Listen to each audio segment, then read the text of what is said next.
5 berita terpopuler hari ini, Senin 22 Desember 2025 di Bloomberg Technos Flash 5 yang pertama. Kepala BGN urai skema makan bergizi gratis selama libur sekolah. Kepala BGN Dadan Hindayana menjelaskan pada awal masa libur sekolah, siswa akan tetap mendapatkan paket makanan siap santap. Dalam libur sekolah ini, MBG akan membagikan melalui SPPG dengan pembagian langsung di sekolah, pengambilan di SPPG, maupun pengantaran ke rumah siswa. Kemudian pelaksanaan berikutnya akan disesuaikan dengan kesiapan dan kesediaan siswa.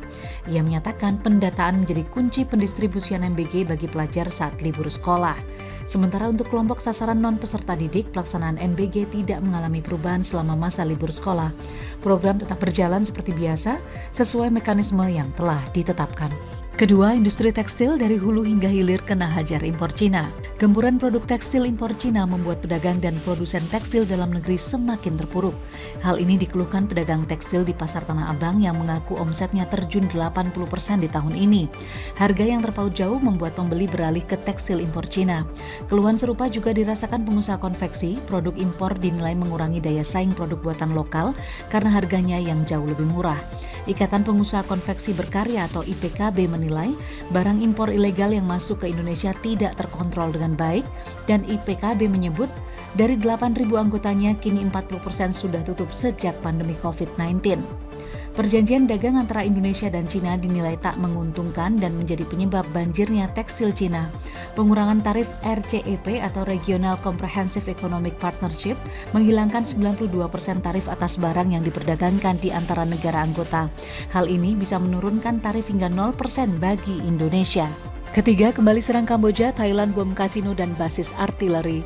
Konflik Thailand dan Kamboja kembali memanas. Terbaru, militer Thailand membombardir kasino Tomoda dan menghancurkan sebuah basis artileri yang berlokasi di distrik Phel Feng pada Sabtu 20 Desember 2025 setelah sebelumnya menghancurkan jembatan Ochik di Provinsi Odar Minche yang berlokasi 62 km dari perbatasan Thailand yang disebut sebagai rute pasokan amunisi bagi militer Kamboja. Tak hanya itu, pada Minggu 21 Desember 2025, militer Thailand juga menembaki wilayah Kamboja di beberapa titik, termasuk kawasan kuil Tamonetom, menurut The Phnom Penh Post yang mengutip juru bicara Kementerian Pertahanan Kamboja, Mali Soseata. Hal ini terjadi justru menjelang pertemuan khusus para menteri luar negeri ASEAN pada Senin untuk membahas konflik tersebut.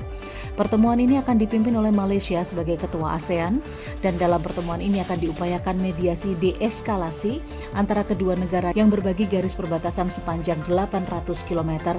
Konflik yang terjadi sejak puluhan tahun ini kembali memanas sejak awal 2025 dan telah menewaskan puluhan orang serta setengah juta warga mengungsi.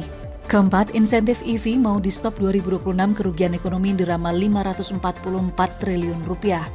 Institute for Essential Services Reform atau IESR menilai rencana penghentian insentif kendaraan listrik pada 2026 berpotensi menimbulkan kerugian ekonomi serta memperlambat pengembangan industri kendaraan listrik nasional. Hal ini berpotensi menghilangkan 544 triliun rupiah per tahun sampai 2060. Pernyataan ini merupakan respon atas rencana pemerintah yang disampaikan Menko Perekonomian Erlangga Hartarto terkait pengalihan insentif kendaraan listrik pada program mobil nasional. Adapun insentif yang akan berakhir yakni pembebasan bea masuk impor kendaraan listrik utuh atau CBU dari tarif normal 50% menjadi 0% serta insentif PPN. IESR menilai keputusan ini akan menaikkan harga mobil listrik dan berimbas pada daya beli. Untuk itu, IESR meminta pemerintah mengkaji ulang rencana penghapusan insentif ini. Kelima, RI mau pangkas produksi 2026, harga nikel bisa tembus $17.000 Amerika.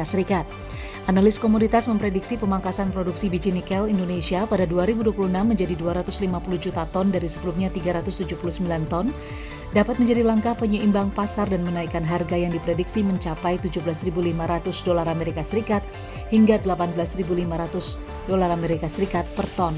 Pemangkasan ini juga dipandang akan memaksa harga nikel naik 50% karena kini Indonesia menjadi pemegang pangsa pasar nikel.